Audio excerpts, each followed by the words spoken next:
Muito boa noite, nós estamos aqui na Clínica Emergencial. Temos mais uma aula hoje, a aula 5 do TWL. Estamos aqui na ICCC Brasil, temos pessoas de vários estados e hoje a aula vai ser do Marco Tomasi, aula 5, Criados para Co-Criar. O Marco Tomasi é um irmão amado, irmão querido, ele está em São Paulo, ele é advogado, ele é empresário, ele é pastor, e é um líder que todos nós gostamos muito, e depois de você ouvir essa aula você vai também querer conhecê-lo. Mas o importante para nós aqui hoje é que Deus fale ao seu coração, que Deus fale para você enquanto empresário, enquanto empresária, que você possa perceber as coisas que Deus tem para você nesses dias, inclusive aqueles que nos assistem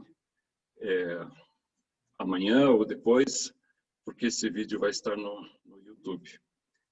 Marco, a aula está contigo.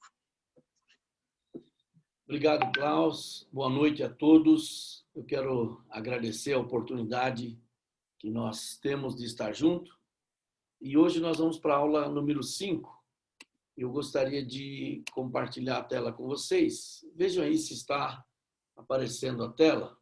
Está tudo ok? Estão conseguindo ver? Sim, está sim. Tudo certo. Então, vocês já tiveram uma noção do que é o TWL, que é a vida de trabalho transformada.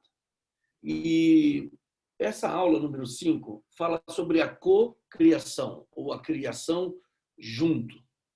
E talvez soe meio estranho, mas como assim eu ser um co-criador de Deus? Como é que é isso? E eu quero explicar com você que realmente é uma coisa muito linda. Vamos ler esse primeiro texto de Gênesis, capítulo 1, versículo 27.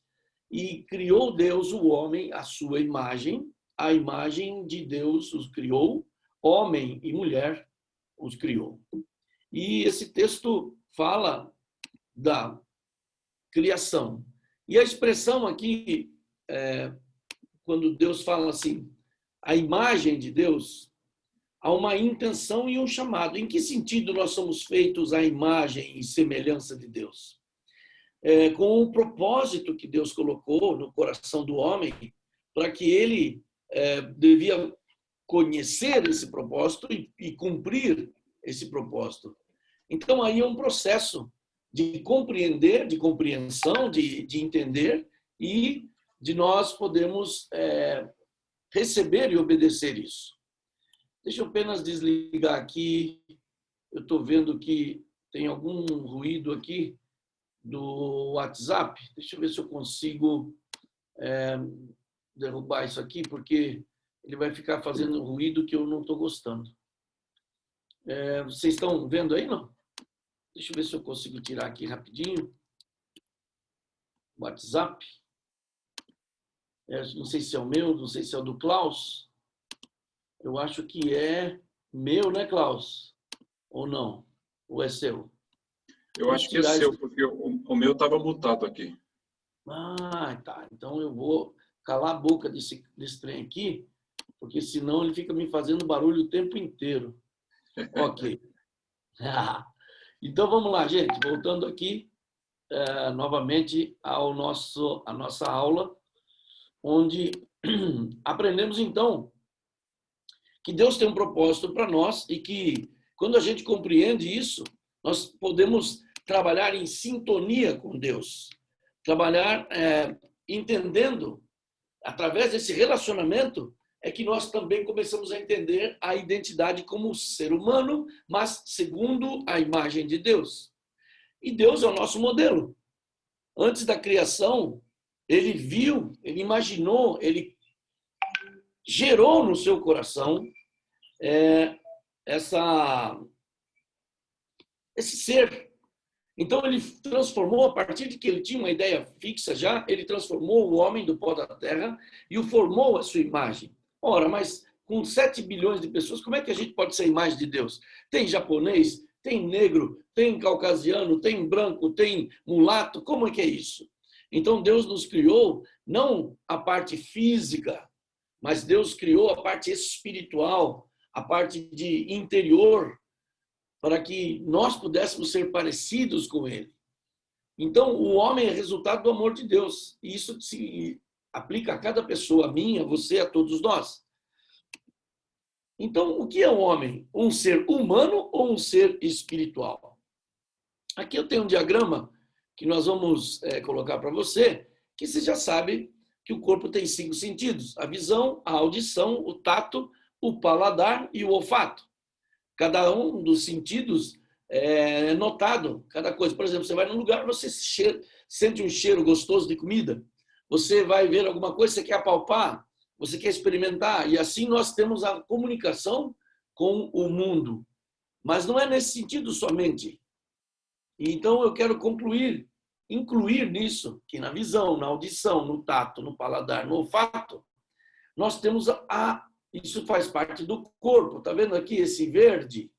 Isso tem a ver com o corpo, com a nossa ligação através do corpo. Mas nós também, em nosso interior, a alma, que são os sentimentos, a razão, o raciocínio e a vontade. Isso constitui a nossa personalidade. E tem também a parte mais ainda interna. Mas deixa eu falar um pouquinho da alma. A alma é a nossa personalidade, é o nosso eu, quem nós somos. A alma representa a nossa vida natural. A alma consiste em várias habilidades. E aqui eu falei nosso intelecto, que é a capacidade de pensar, de entender, de descobrir ou explorar, imaginar, criar, tudo no intelecto, nossa mente. A nossa vida emocional também, que é a diferença do ser humano para os demais animais, que nós amamos, simpatizamos, odiamos, alegramos, choramos, temos sentimento de ódio, de raiva, e a nossa vontade, que é a capacidade de escolher e a capacidade de decidir entre o bem e o mal, e aquilo que queremos e as preferências que nós temos. Então, essa é a parte da alma. Mas, quando a gente olha esse diagrama, nós vamos ver que no íntimo ainda do ser humano existe o espírito. E esse espírito, sim, é a parte que nós nos comunicamos com Deus. O homem espiritual é o que se comunica com o Deus espírito. O homem carnal não se comunica, o homem almático não se comunica. Mas quando nós, então, nascemos para Deus, o nosso espírito é despertado. E é o espírito exatamente que, aqui está escrito consciência, que nos fala de toda a parte espiritual, nos fala de tudo que é comunicação, que é a nossa comunhão com Deus, que nós temos a capacidade de discernir entre o bem e o mal. Então, poderíamos dizer, numa linguagem de computador, que a interface, ou interface do homem com Deus, é por ali que nós nos comunicamos, é por ali que a gente entende a vontade de Deus, é por ali que a gente ora, é por ali que a gente compreende o propósito de Deus. Então, o homem, ele é composto dessas 3 esferas, desses 3 aspectos: corpo, alma e espírito. E o espírito do homem, então, como eu estava dizendo, é importante nós entendermos, não só o homem, mas a mulher, que o homem e a mulher têm um espírito. Então, quando nascemos, o espírito é vivificado, é despertado. E a comunhão do homem com Deus acontece através do espírito. O nosso espírito e o espírito do Senhor em comunhão. Sem um espírito regenerado, vivemos apenas como substitutos da alma, expressa através de sentimentos e mente. Quanto mais espiritual você é, mais o seu espírito governa, mais você entende e mais você é guiado pelo espírito. Quanto menos você é espiritual, mais carnal você é e mais emocional você é. Não é à toa que no meio da igreja brasileira, o brasileiro é conhecido como um povo muito almático. A mesma hora que está celebrando, está pulando, está cantando, daqui a pouco está triste. Você vê isso quando o Brasil, por exemplo, perde a Copa. Quando qualquer esporte que o Brasil pratica, qualquer competição e o Brasil perde, nossa, as pessoas ficam doidas, as pessoas ficam tristes, as pessoas não querem mais nada, as pessoas quebram coisa, porque deixam tudo na alma. Então, a característica que distingue o homem é que a moralidade distingue o homem dos animais. Por exemplo, a capacidade de pensar em termos de certo e errado, bem e mal, e a habilidade também de fazer a pergunta por quê? Isso é questionar, usar o raciocínio. Uma vaca não pensa isso, um cachorro não pensa isso. Por mais que o cachorro seja inteligente, ele vem até você, ele te cheira, ele te lambe, mas ele não sabe o que é o bem e do mal. Se ele tiver que atacar, ele vai atacar. Ele mais sabe o que é o instinto de sobrevivência. Diferente do homem. O homem tem moral e o homem tem a capacidade e habilidade de pensar.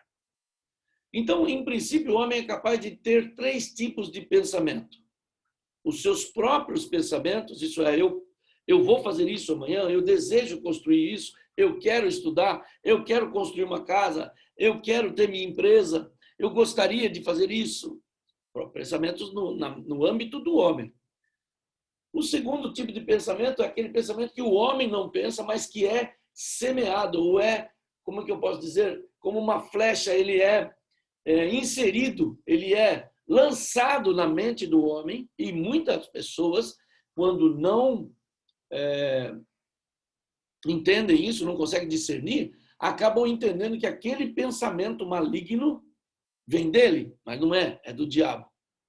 Mas ele não sabe se proteger, não sabe distinguir, ele não sabe perceber que aquela origem não vem dele.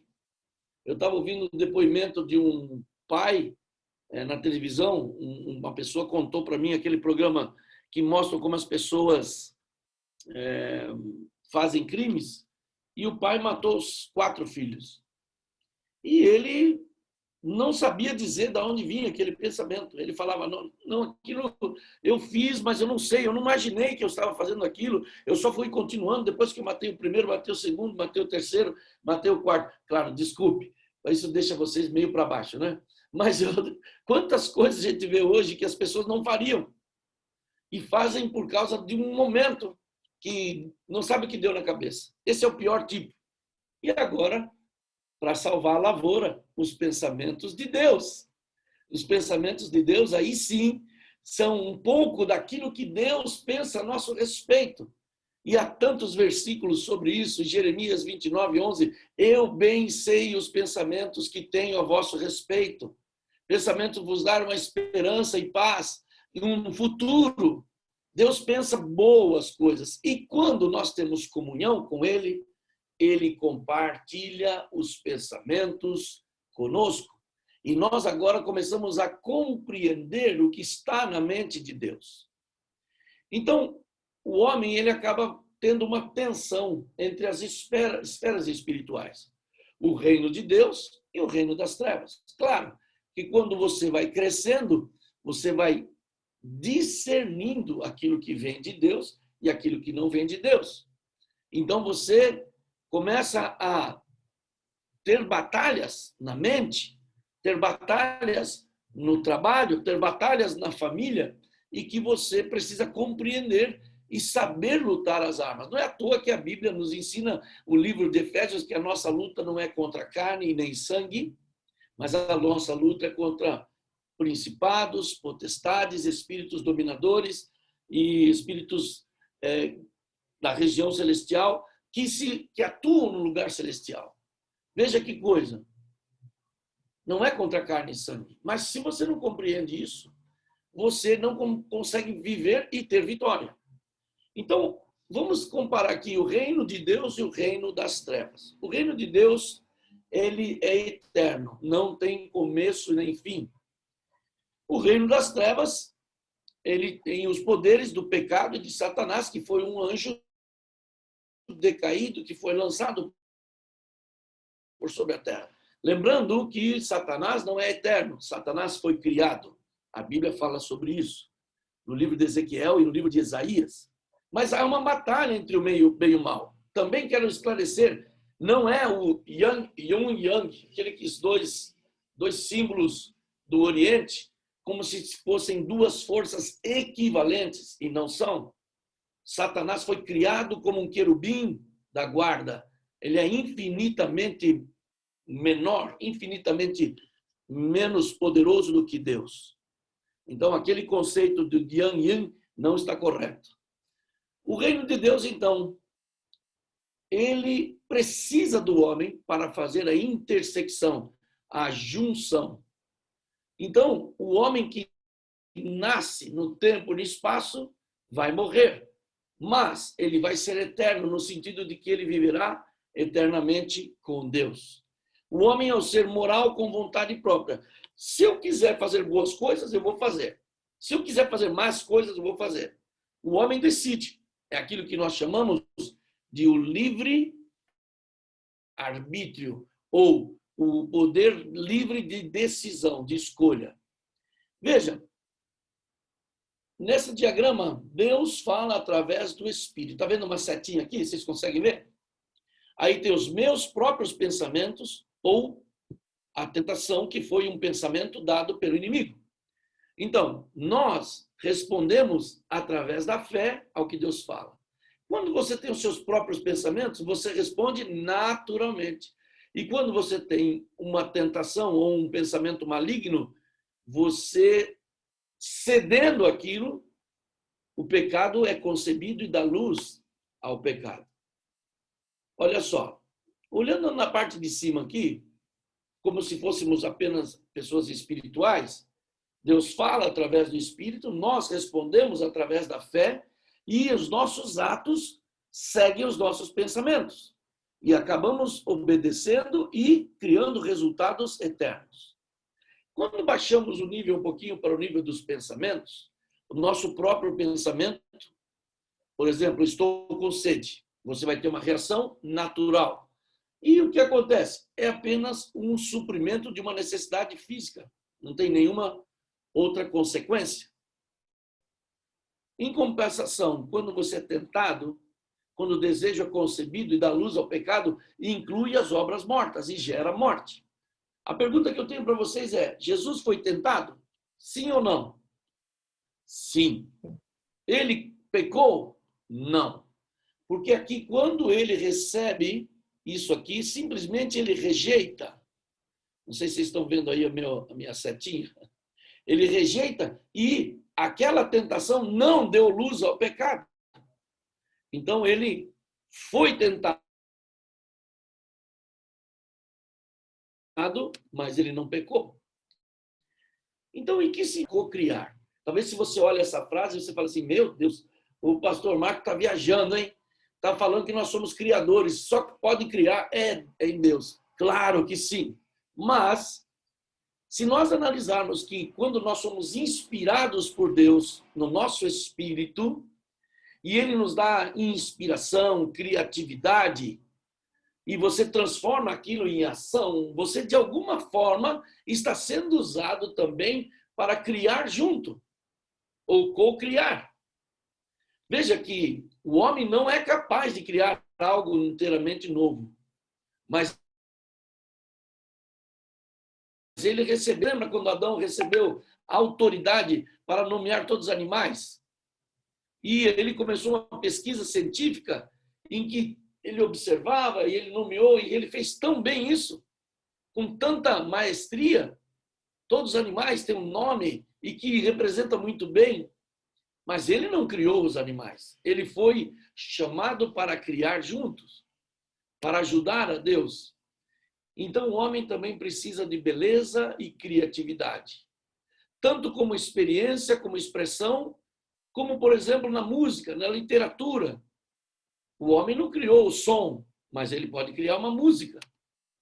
E as atividades criativas do homem influenciam a criação. Então, nós estamos vendo aqui, ó, a pintura, né? Se você for na Europa, você vai em algum lugar, você vê as pinturas, você vê as esculturas, você vê o que o homem é capaz de criar. Nós, mesmo no Brasil, nós temos muitos artistas, como Aleijadinho, lá em Minas Gerais. Quando você visita ali, você fica impressionado que um homem que nem tinha problemas das mãos, ele conseguia extrair aquela beleza.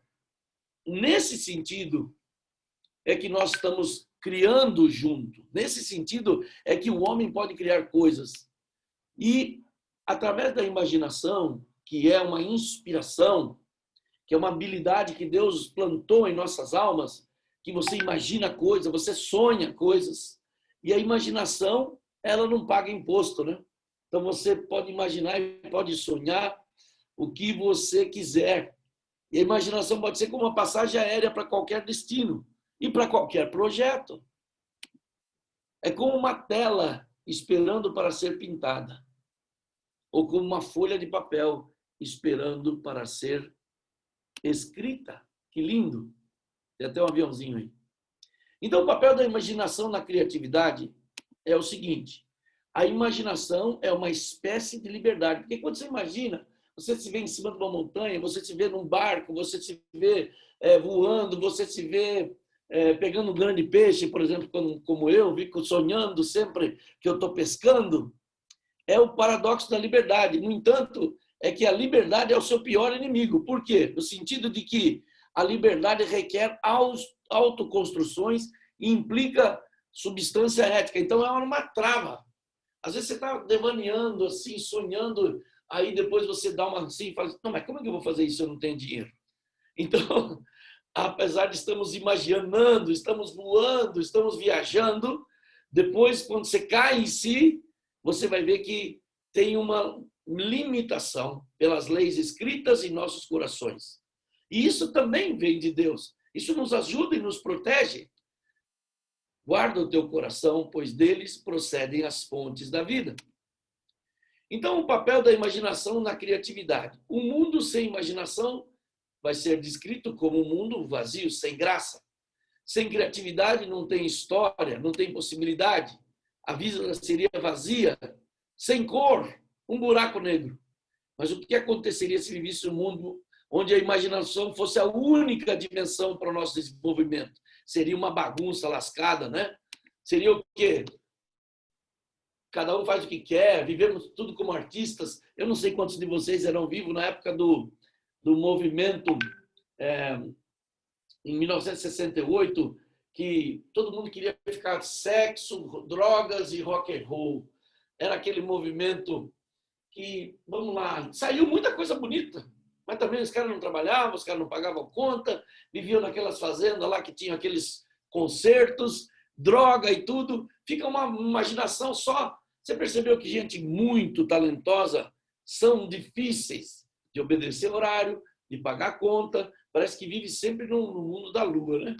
Então, nós precisamos perguntar qual responsabilidade moral nós temos na sociedade e que restrições a gente precisa colocar para também não fazer coisas que atrapalhem os outros. Vamos falar um pouquinho sobre Noé. Noé foi um modelo de criatividade. É bem verdade que essa fotinho aqui está bem moderna para Noé. Dá uma olhada nesse Noé. Olha o cabelo dele, gente, pelo amor de Deus. Esse aqui é uma releitura. Claro que Noé não era assim, né? Tem até um gatinho aqui, ó. Mas ele tinha uma geração e ele era justo, tinha uma imaginação pura. Foi através da fé que ele foi avisado que o dilúvio viria. Através da fé ele recebeu uma comissão, uma indicação de Deus, uma ordem de Deus para construir uma arca. E lembre-se, nunca tinha chovido. Não havia chovido até então. Então ele definiu uma comissão em detalhes, incluindo todas as medidas e requisitos técnicos, sua própria habilidade artesanal, a sua criatividade, a sua inteligência, e a arca não afundou. Através da fé, Noé se tornou um modelo profético apontando para Jesus, que era o Salvador. Pela fé, ele condenou o mundo e herdou a justiça que vem de acordo com a fé. Então, Noé teve uma comunhão íntima com Deus.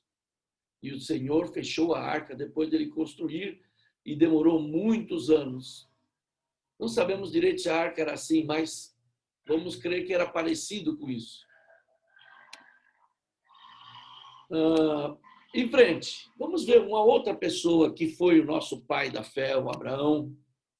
Em Gênesis fala dele no capítulo 12 e em Hebreus repete, falando pela fé, Abraão, sendo chamado, obedeceu, indo para o lugar que havia de receber por herança e saiu sem saber para onde ia, na plena dependência de Deus. Eu imagino ele contando para a mulher dele que ele ia viajar, que eles iam se mudar e que perguntas a mulher dele falaria. Bom, ok, bem, nós vamos viajar, nós vamos mudar? Vamos. E para onde a gente vai? E ele coçaria a cabeça assim e falaria assim, bem, ainda Deus não falou. E a sua esposa, como é que é? Você então está dizendo que Deus falou para a gente sair daqui, para largar na nossa parentela, nossa família, e ir para um lugar que você nem sabe onde é? Você está doido? Você está louco? Você perdeu o juízo? Mas foi pela fé. Dependência total de Deus. E diz a Bíblia também, continuando, que pela fé ele habitou na terra da promessa. Como? Em terra alheia, morando em cabanas, com Isaac e depois Jacó. Herdeiros com ele na mesma promessa. Então, Abraão se tornou o antecessor do povo da aliança. E como empresário hoje, você tem que entender que você não é um empresário, uma empresária normal, comum. Você é uma pessoa que tem aliança com Deus e que Deus vai te proteger, que Deus prometeu que te protegeria. Terceiro modelo, estamos falando de Jesus. Jesus mostrou mais uma dimensão da criatividade. Ele recebeu de uma fonte espiritual mais real. Ele viu o que o Pai estava fazendo e ele ouviu o que o Pai disse e falou. Aquele que crê em mim fará as obras que eu tenho realizado, fará coisas ainda maiores do que esta, porque eu estou indo para o Pai. E eu farei o que vocês pedirem em meu nome, para que o Pai seja glorificado no Filho.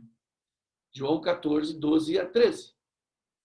Então, Jesus não só fez, como ele deixa para nós a mesma perspectiva que nós também poderemos fazer coisas semelhantes, ou também fará as obras que eu tenho realizado, e fará ainda maiores. Quer dizer que Jesus estava dizendo que os mesmos milagres que ele operou, sendo homem, inspirado por Deus, nós podemos hoje fazer, sermos abençoados, sermos abençoadores, por causa que a mesma semelhança de Deus que estava em Jesus está conosco. Que lindo isso! Fé e cocriação. Então, a fé, nós aprendemos que é um pré-requisito para que você possa fazer alguma coisa como cocriação. E o que recebemos de Deus tem vida e é capaz de multiplicar. Aqui tem um exemplo da macieira. Lá no sul tem muita macieira, aqui não tem muito não.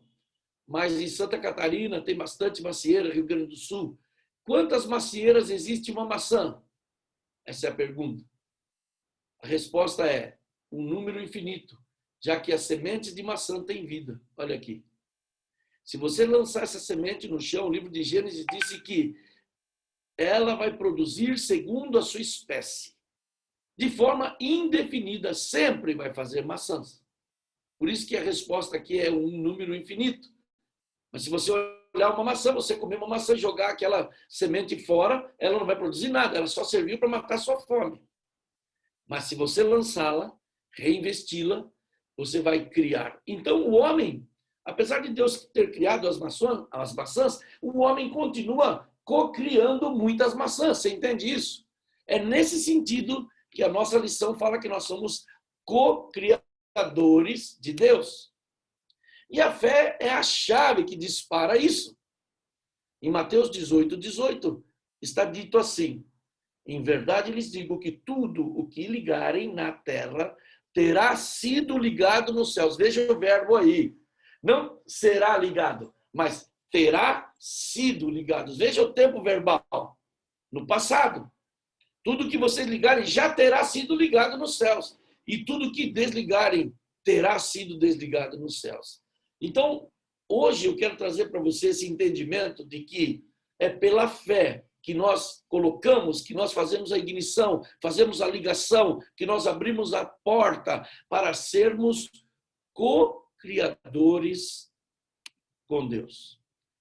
Vamos falar um pouquinho de uns homens que são mais modernos, vai? Vamos voltar um pouco para a nossa história. Isaac Newton foi no século XVII. Ele foi um matemático, um físico e um astrônomo. O seu nome é conhecido por 3 grandes descobertas: a composição da luz, o cálculo infinitesimal e a lei da gravidade. O princípio foi seu trabalho científico mais importante. Entretanto, ele escreveu mais sobre teologia do que sobre ciência. E olha o que ele falou: eu tenho como fundamento crer que a Bíblia é a palavra de Deus, escrita por homens que foram inspirados. Eu estudo a Bíblia diariamente. Todas as minhas descobertas vieram de uma resposta de oração. Ui, esse foi forte, hein, gente? Ai, meu pai, será que Deus pode responder às suas inquietações, às suas questões de trabalho, nos seus negócios? Será que Deus se interessa pelas invenções de Isaac Newton? Se interessava? Será que Deus se interessa sobre as situações que você vive? Que coisa tremenda esta frase. Todas as minhas descobertas vieram de uma resposta da oração. Meu Deus, que coisa tremenda. Um outro cabra muito bom, já é francês, foi o Louis Pasteur. Era um químico e microbiologista. Ele contribuiu mais do que qualquer um para salvar vidas humanas. Ele descobriu a conexão entre as bactérias e o curso da doença. E ele inventou a pasteurização, que desenvolveu vacinas. Até hoje, você compra um leite e ele é pasteurizado. Isto é, ele passa fervendo por alguns minutos até que mate todos os micróbios e todas as coisas. E olha a palavra dele. Ainda que eu tivesse todo o conhecimento do mundo, seria como a fé de uma simples camponesa. Quanto mais eu estudo a natureza, mais fico maravilhado com as obras do Criador. Que lindo! E esses caras eram tementes a Deus. Eu tenho, então, algumas perguntas para discussão. Temos aqui um ser humano e um espelho. E eu quero, então, fazer essa pergunta para você. Quem é você? E já já a gente vai poder comentar. Normalmente a gente fala assim, bom, eu sou filho de fulano de tal, eu sou advogado, eu sou isso, eu sou aquilo. Mas essa é a parte histórica. Mas quem nós somos realmente, no nosso íntimo? O que você vê quando se olha no espelho da sua alma?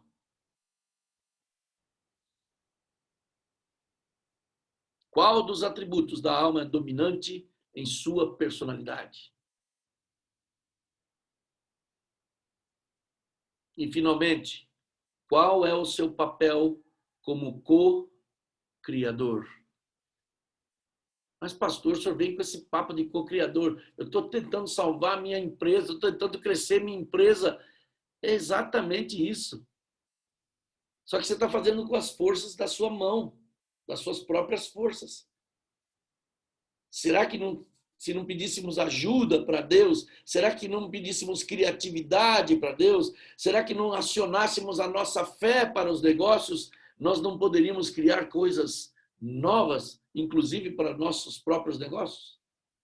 Essa é a pergunta que eu quero deixar aqui com vocês. E eu vi que o Vinícius chegou agora, seja bem-vindo. E eu quero, então, ter um bate-papo agora com vocês, se puder abrir aí